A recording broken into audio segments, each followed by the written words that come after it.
الرسول يوقف على طرف الصراط، ما خلانا، ما قال خلاص الحساب بدأ أنا بوقف وكل واحد ياخذ جزاه. الرسول يقول اللهم سلم سلم، اللهم سلم سلم، اللهم أمتي، اللهم أمتي.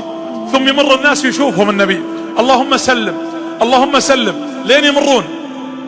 إذا طلعوا واطمأن أن الناس مشوا على الصراط راح للطرف الثاني اللي هو الطرف اللي عند باب الجنة، فتفتح أبواب الجنة ويبدأ الرسول يدخلنا واحد واحد، ياخذك يا إبراهيم ويا محمد ويا فهد ويا خالد ويا منيرة، ويمسكك حتى يهديك ويدخلك إلى قصرك. اللهم لا تحرمنا من هذا الموقف يا رب العالمين. هذا مشهد عظيم. طيب خلاص، طيب دخلنا الجنة انتهينا؟ لا، فينظر النبي فيقول إن من أمتي من أدخله الله النار. فينظر النبي فيقول إن من أمتي من أدخله الله النار. يا رسول الله حتى أهل النار، حتى الذين عصوا؟ إن من أمتي من أدخله الله النار وإني سأشفع عند ربي حتى يرحمهم. يقول النبي عليه الصلاة والسلام فأذهب تحت عرشه وأسجد وأقول يا رب إن من أمتي من أدخلته النار، اللهم إني أستشفعك فيهم. فيقول النبي فيقول الله يا محمد ارفع رأسك، ويحد لي حدا، يعني يحدد لي عدد، ويقول اذهب وأخرجهم من النار. يقول فآتي وأحد الحد وأخرج من أمتي من أخرجهم.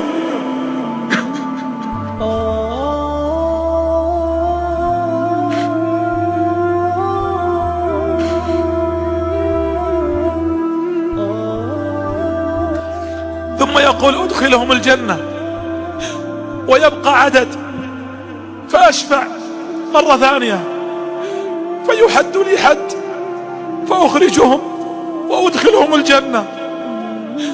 يقول 4 مرات.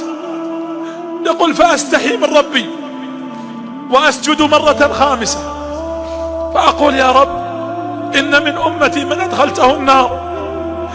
فيقول يا محمد ارفع رأسك واذهب وأخرج كل من كان في قلبه لا إله إلا الله. يقول فآتي وأخرج منهم، ثم أذهب المرة السادسة فيقول الله يا محمد اذهب وأخرج كل من كان في قلبه مثقال ذرة.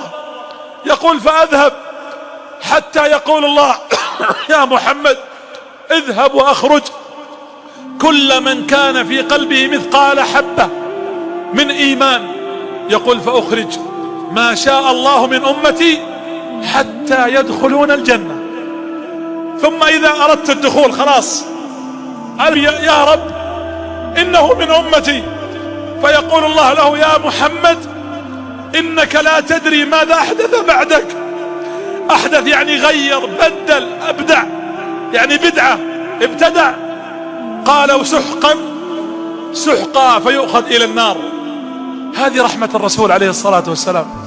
لقد جاءكم رسول من أنفسكم عزيز عليه ما عنتم حريص عليكم بالمؤمنين رؤوف رحيم.